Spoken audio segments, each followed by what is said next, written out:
the Constitution and the President of the Federal Republic of Nigeria, and behalf of the Ministry of Power altogether and all the power subsections, I hereby unveil and present this manual for public use in the power industry.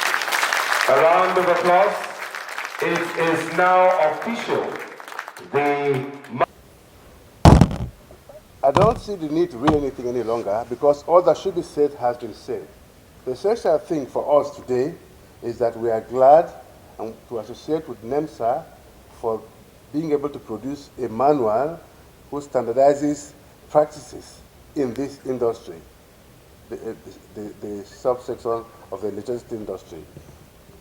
It goes without saying, but if you drive from Abuja to Makurdi perhaps, you will see, without being a technician and being a layman like myself, you observe that the poles are flooding sometimes, or that the transformer is slanted, or the poles are slanting, the wires are not standing.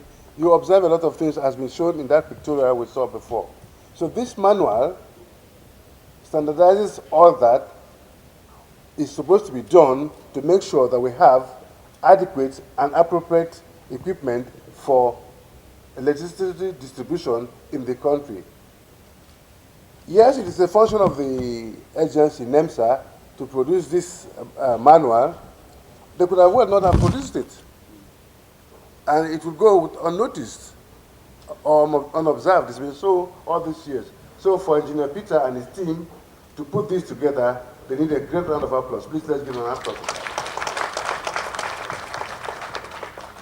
This agency is backed by an act of parliament.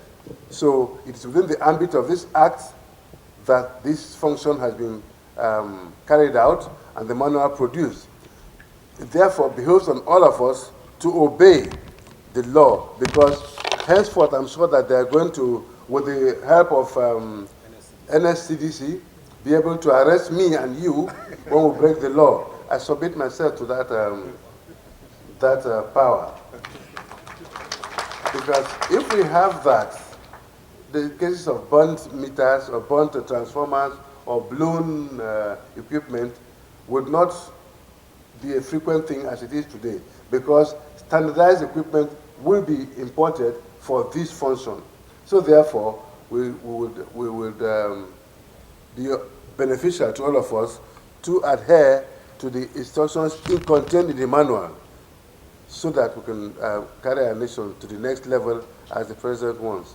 We must thank Mr. President for his untiring effort towards improving power. It's about compliance and enforcement. Compliance and enforcement means that we as DISCOs, we must be like an extension worker for NEMSA. They can't do it alone, because when we are the ones in every household, so both from the construction standard on the customer side and construction standard on our own side, we are the first level, and that's why some of the things they have shown shows us that there's more work for us to do. So we will partner with NEMSA in communicating much more strongly, and I like the request that the first level is to get all our own staff educated about the standard. And that's where NEMSA also has a role in training us and getting everybody to, what I would say, unwind the old and bring in the new. In addition, changing our way of life is a cultural change for you and I. And that cultural change means emphasizing the change more and more, and sometimes enforcing even the most impossible and moving against the tide. And from that perspective, that as a policy-making arm of government, the Federal Ministry of Power, under the able leadership of the Honorable Minister of Power, Engineer Saleh Mamman, and the Honorable Minister of State Power, Godi Jedi Agba OFR, will continue to create a conducive environment for NESI stakeholders.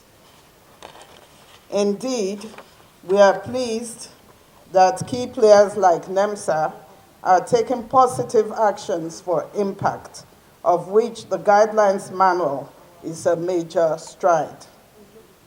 NEMSA's function of policing the power sector to ensure adherence to technical standards and regulations is no doubt a Herculean task. We, however, see this publication and today's presentation as a step towards effective enforcement of technical standards and regulations which are paramount for a functional power sector. Now, for us to have light, we normally ask people to just make sure that, okay, do anything for us to have light. Whether positive or negative, just do anything. And this is having a serious effect on our equipment. And on the long run, we're going to go back and start blaming the government for not protecting our equipment or for not buying good equipment for us to provide, for us to get good light. But before then, we should realize that we are the ones spoiling most of these equipments. But with this